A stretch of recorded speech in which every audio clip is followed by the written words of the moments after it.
It was their duty to assist him. As Ashwathama approached the camp's gate, he saw a strange being. Seeing the terrible being, Ashwathama raised his bow and shot numerous celestial weapons at him, but the being absorbed them all and stood unaffected. Having exhausted his weapons, Ashwathama saw that the being was still standing before him. He sensed it was Shiva, whom he had worshipped throughout his life. Ashwathama threw down his weapons and jumped from his chariot. Ashwathama offered numerous prayers to the powerful divinity. After praying and supplicating Shiva for some time, Shiva spoke in a thunderous voice.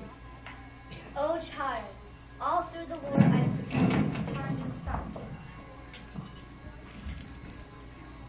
Out of my love for Krishna, I am fully inclined to his worshippers. Pandava army have carried out the plan of Supreme Lord Krishna, freeing the world from its greatest burden.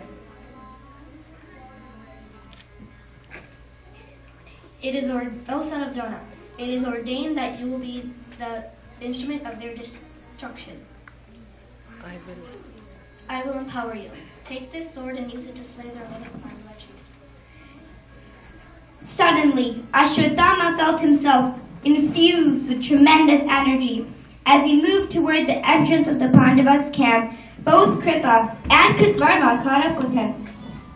Ashwathama was overjoyed to see them joining him.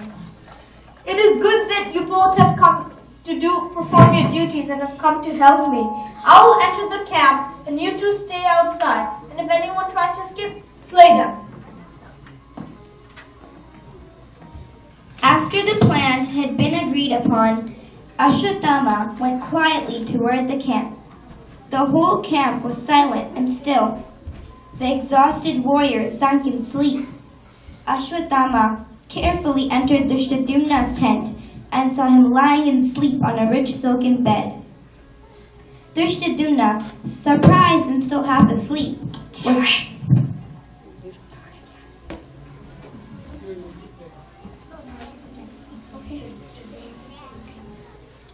Ashwathama carefully entered Drishtadyumna's tent and saw him lying in sleep on a rich silken bed.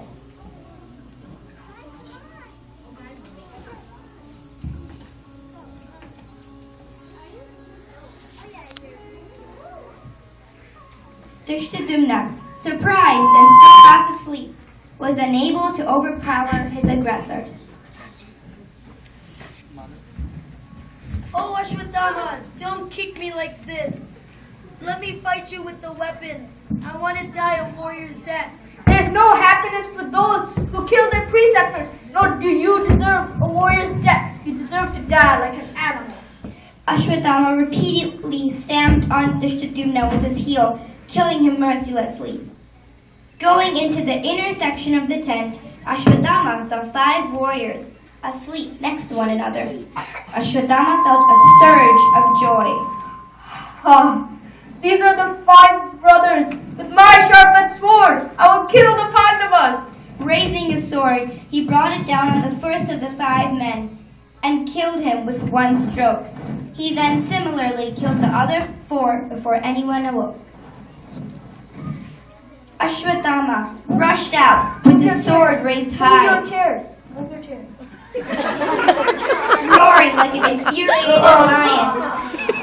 Ashwathama, Kripa, Kritvarma abandoned their shame by killing every last अरे बाप रे Ashwathama wanted to cheer the defeated prince before he died, but Duryodhan would hardly be able to believe that the Pandavas and all their troops had been slain. He decided to bring the heads of Pandavas, but as he uncovered them, he saw that they were Draupadi's sons. Deeply disappointed, he wondered what to do. After some thought, he decided to take the 5 heads anyway, and convinced Duryodhan that they were in fact the Pandavas. At least he could bring some happiness to the fallen Kuru leader before he died. The 3 men saw Duryodhan surrounded by carnivorous beasts. He was pale